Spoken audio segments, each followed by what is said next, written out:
apa yang sedang kamu doakan, sedang Tuhan kerjakan. Percayalah, semua akan indah menurut rencananya dan waktunya.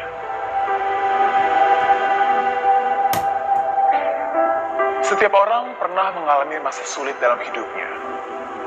Kesedihan, kepahitan, kekecewaan.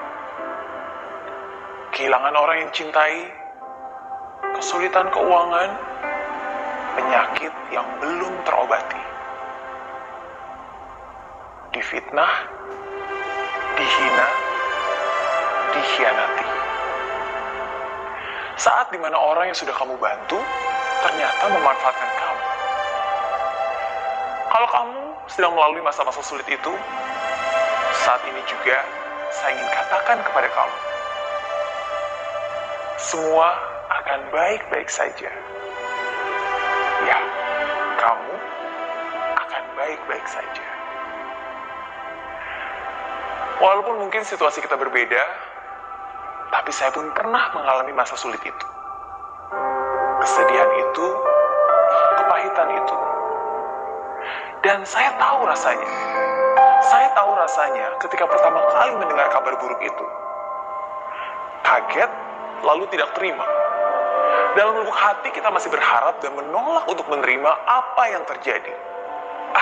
Nggak mungkin lah, masa sih dia tega? Enggak. Kayaknya ini nggak benar. Sungguh tidak bisa dipercaya. Tapi itulah realita. Kadang tidak semua terjadi sesuai yang kita harapkan. Tapi sebenarnya, justru rasa pahit itulah yang menyadarkan. Saya juga tahu rasanya ketika kita marah terhadap keadaan, marah kepada diri kita sendiri. Duh, kok bisa sih aku sebodoh itu? Kenapa aku membiarkan ini terjadi? Kenapa aku percaya aja? Kenapa selama ini aku nggak pernah lihat? Apa salah saya? Marah, kesal, sedih adalah luapan emosi yang wajar. Tapi ingat, jangan sampai kamu terperangkap di dalamnya. Pertama-tama yang harus kamu lakukan adalah sadar dan yakinilah bahwa yang kamu alami bukanlah sebuah hukuman, tapi sebuah kesempatan. Tuhan sedang memegang kendali, membawamu ke suatu tempat yang lebih baik lagi. Tuhan membiarkan yang buruk hilang, karena tidak lama lagi yang lebih baik akan datang. Tuhan sedang mempersiapkanmu, menguatkanmu, membentukmu. Kemudian perlahan kita mulai sadar. Katanya badai akan berlalu. Katanya saya harus bisa melupakan. Katanya saya harus bisa melihat ke depan dan menjadikan ini pembelajaran. Tapi, kok nggak mudah ya?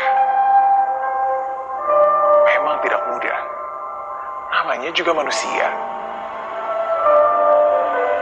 Tapi saat ini, saya ingin mengingatkanmu.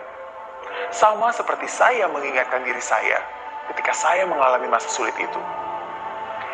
Kamu hanya punya dua pilihan. Give up or get up. Menyerah dan membiarkan hal tersebut menghancurkanmu, atau bangkit dan menjadikannya sebuah pelajaran yang membuatmu bertumbuh. Ada hal-hal di hidup ini yang tidak bisa kamu kendalikan dan tidak bisa kamu ubah. Terimalah. Terimalah dengan tangan terbuka. Terimalah dengan ikhlas. Maafkan juga orang-orang yang sudah melukaimu. Dan yang paling penting, maafkan juga dirimu. Tidak perlu mengeluh tentang apa yang salah. Yang hilang akan digantikan, yang sakit akan dipulihkan. Yang diambil akan dikembalikan, yang berkurang akan ditambahkan. Dan yang salah akan diluruskan. Jadi, jangan biarkan dirimu larut akan kesedihan itu. Jangan biarkan kamu terperangkap di lembah kelam itu. Tetaplah tegar, melangkah dengan kesabaran. Tetaplah tersenyum dengan ketulusan. Tetaplah bersyukur di saat sulit sekalipun. Tetaplah percaya walaupun kamu belum bisa melihat segalanya. Tetaplah setia walaupun kamu tahu ini bukan saat yang mudah. Apapun yang sedang kamu doakan, sedang Tuhan kerjakan. Percayalah, semua akan indah menurut rencananya dan waktunya. Dan saya yakin, sama seperti saya, kamu pun pasti akan baik-baik saja.